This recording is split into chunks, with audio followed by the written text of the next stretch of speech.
जय श्री कृष्णा, राधे राधे। सिंदूर लगाते समय सुहागन महिलाएं दें कुछ बातों पे ध्यान।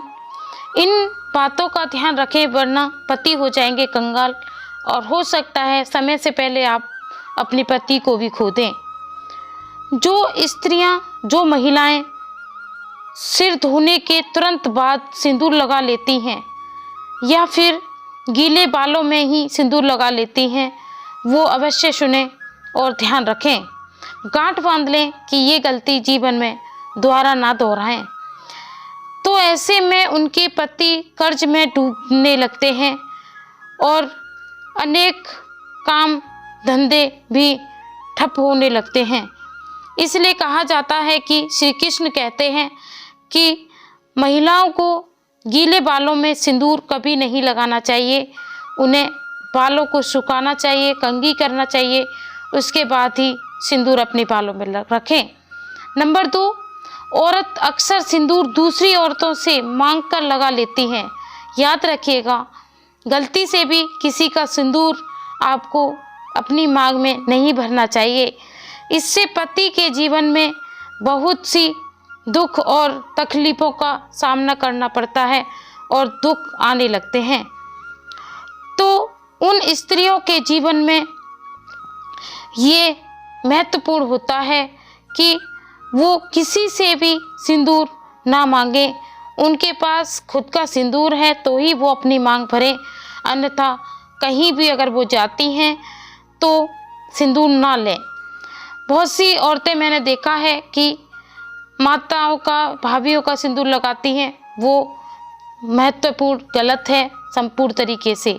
नंबर 3, सिंदूर लगाते समय महिलाओं को यह ध्यान में रखना चाहिए कि सिंदूर हमेशा नाक की सीध में ही लगाया जाता है, ना कि टेढ़ा मेढ़ा।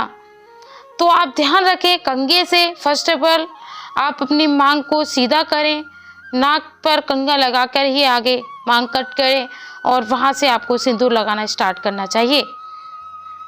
जो औरतें टेढ़ी मेढ़ी मांग निकालती हैं, सिंदूर लगाती हैं, ऐसी औरतों के पति की सफलता में कई रुकावट आती हैं। वो सक्षम नहीं हो पाते, सफल नहीं हो पाते और उनके कोई भी कार्य सफल नहीं होते। इसलिए ध्यान रखिएगा, ये छोटी छोटी बातें हमारे जीवन में बहुत ज़्यादा महत्वपूर्ण होती हैं और इनको आपको संपूर्ण तरीके से अपनाना चाहिए। जल्दबाजी में किया गया काम कभी भी हमें आगे संपूर्ण नहीं बनाता। ये छोटी छोटी चीज़ें हमारे कारोबार और हमारे घर गृहस्थी से संबंधित होती हैं। नंगे सर आपको पूजा पे नहीं बैठना चाहिए, पूजा नहीं करनी चाहिए। संपूर्ण श्रृंगार करने के बाद ही आपको पूजा में ध्यान करना चाहिए। श्री कृष्ण कहते हैं, जल्दबाजी में पूजा करने से अच्छा है कि आप पूजा ना करें। उससे क्या होता है कि पूजा में मन भी नहीं लगता है। सुबह सुबह औरतों को टाइम नहीं होता है तो वो संपूर्ण काम करके भी पूजा में ध्यान कर सकती हैं, छोटी सी पूजा कर सकती हैं।